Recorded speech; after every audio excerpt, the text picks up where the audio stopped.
One Voice 27, Une Voix 2027, sauti moja 2027. Imesemeka kwamba idadi ya watu duniani kwa sasa ni takribani 8 miliardi, na wanaoishi katika maeneo ambayo hawajafikiwa na utume wanakuwa 3,4 miliardi za watu. Sasa unaposoma kwenye Mathayo sura yake ya 14:14 inasema, na habari njema ya ufalme itahubiriwa ulimwenguni kote kuwa kama ushuhuda kwa mataifa yote, ndiposa mwisho utakuja. Swali ni, wale watu 3,4 miliardi watafikiwa na utume namna gani? Jibu limetolewa na mjakazi wa Mungu dada White, na mnukuu kwenye kitabu cha Evangelize page 11. Evangelize page 11 nitasoma. Kila mtumishi wa Mungu anaitwa kusoma, kupanga na kubuni mbinu za kipekee za kufikia watu pale walipo. Tunahitaji mpango wa kipekee unaoweza kuvutia macho na kugusa mioyo. Tuwe na shauku kubwa tukijua kwamba wakati wa machafuko na hofu unapokaribia. Kwa hivi mpendwa mtazamaji na msikilizaji, njia ya kipekee ni kuhubiri na tahubiri kwenye social media. Kwa nini? Dunia leo imeunganishwa zaidi kuliko hapo awali, kwa sababu 5,41 miliardi ya watu wapo kwenye mitandao ya kijamii. Unaweza kuwakosa barabarani, lakini kwenye mitandao ya kijamii wapo tayari, na 7,4 miliardi ya simu za mikononi zinatumika huko, na hapo 5,3 miliardi wanakuwa wakiwatch ama wakifuatilia television na redio tofauti, ni wasikilizaji. 63.9% ya watu duniani wanafanya kazi kwenye mitandao ya kijamii. Sasa saa wanazopitiza huko ni 14 miliardi kila siku wanaipitisha kwenye mitandao ya kijamii. Unapoona vitabu vinavyouzwa ni 2,2 miliardi ya vitabu vinavyouzwa kila mwaka. Kwa hivi mpendwa mtazamaji na msikilizaji, One Voice 27 ni jibu letu. Pamoja tufikie wale ambao bado hawajafikiwa. Pamoja tusikie sauti moja kwa dunia yote. Wakati ni sasa, dunia inakungojea na tumechaguliwa kwa misheni hii. Utajiuliza itapitishwaje? Pastor Jemiel, karibuni kwa ajili ya kutuonyesha namna gani vitatendeka.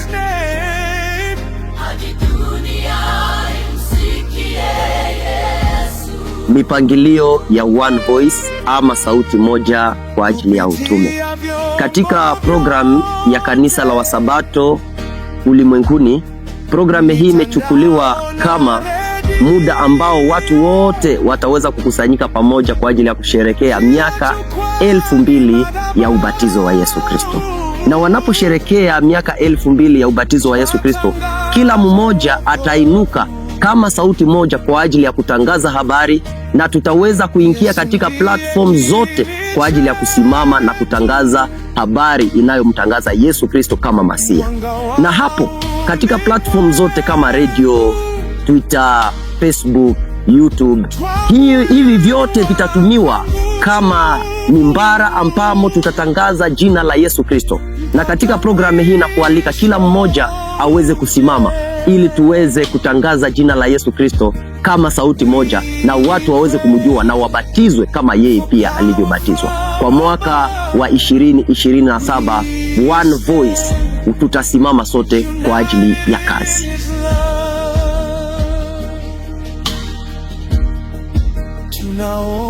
Kwa kweli kanisa linaloomba ni kanisa linalotenda, lakini kanisa linaloelewa nyakati linakuwa kanisa linalobadilisha dunia. Leo tunaingia katika kipindi cha maandalizi ya kina. Hatutaki tu kumzungumzia Mungu, tunataka kutembea pamoja na yeye. Kwa kweli hatutafuti tu uwepo wake, tunatafuta nguvu zake, nguvu za kutubadilisha, nguvu za kutuongoza, na nguvu za kutufanya vyombo tayari mkononi mwake. Kabla Mungu hajamtumia mtu, huanza kwanza kufanya kazi ndani yake. Kisha tunaingia katika kipindi cha unabii. Kwenye vitabu vya unabii, kuelewa unabii sio kupokea maarifa tu, lakini ni kupokea utume. Kitabu cha Danieli kinatueleza ya kwamba Kristo alikuja, na kitabu cha Ufunuo kinatuambia ya kwamba hivi karibuni Kristo anakuja tena. Anayeelewa unabii haishi tena kama zamani. Ndiyo maana tunataka kwenda mbali zaidi. Tunataka kuchimba kwa kina, kugundua Kristo ndani ya kila unabii, kwa sababu unabii bila Kristo ni maarifa tu, lakini unabii pamoja na Kristo kwa kweli ni mabadiliko. Mwisho wa kila kitu kinatupeleka kwa mtu mmoja, naye ni Yesu Kristo. Tunataka kujifunza kutumia muda pamoja na Yesu Kristo, siyo mahusiano ya juujuu, lakini uhusiano ulio hai. Tunataka kuzungumza kama yeye, kuongea kama yeye, kupenda kama yeye, kuishi kama yeye, na kuokoa mioyo kama Kristo yeye mwenyewe. Huwezi kumwakilisha Kristo kamwe kama hautumii muda pamoja na yeye. Ni katika roho hiyo ndipo One Voice 27 imezaliwa. Sauti moja, mwito, harakati. Kizazi cha Wakristo wanaoamua kutonyamaza tena, lakini kutumia kila jukwaa ili kutangaza habari za Yesu Kristo. Tukiwa wamoja katika maombi, tumejazwa neno lake, tumejitika ndani yake. Kwa hivyo basi, sauti moja inatosha kuamsha kizazi hiki.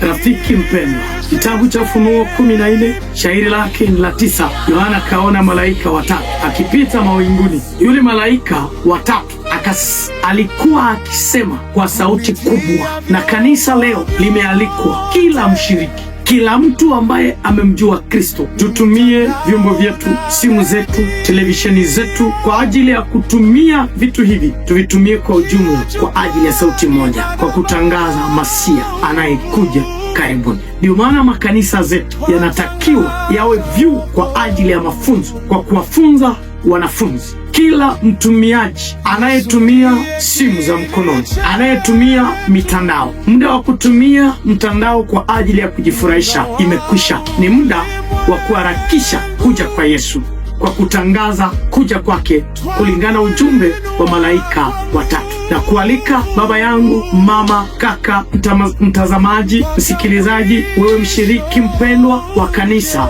tujiunge pamoja kwa ajili ya kutumia vyombo hivi, vyombo vyetu vya mkononi, simu zetu, televisheni na redio na kompyuta kwa ajili ya kutangaza ujumbe wa malaika watatu. Tunatakiwa tujiunge pamoja kama sauti moja katika programu hii ya Sauti Moja 27 kwa ajili ya kupeleka ujumbe wa kuja kwa Yesu mara ya pili. Mungu akubariki kwa jina la Yesu.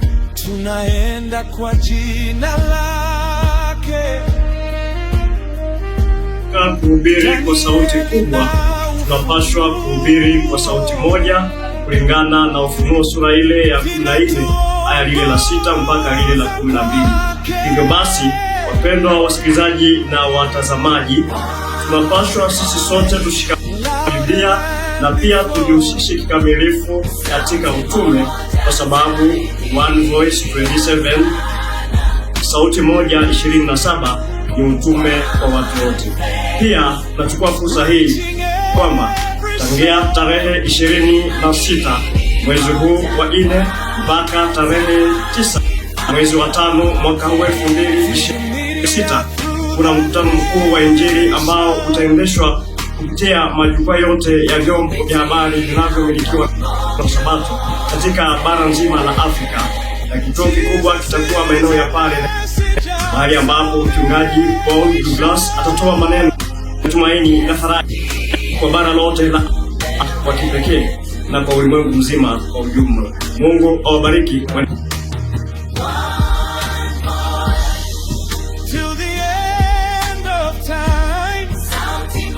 Tunaposherehekea miaka 2000 tangu ubatizo wa Yesu Kristo, tukio lililofungua huduma yake kwa watu wote, tumeamua kutangaza Injili kupitia channel zetu mbalimbali. Kwa hiyo tunawasihi kusubscribe kwenye channel zifuatazo: Vancikas Officiel, Trust and Obey Media, Hopes Cry TV, Lanares Media, To World Jesus TV, Hope Channel, pamoja na zingine channel za Injili.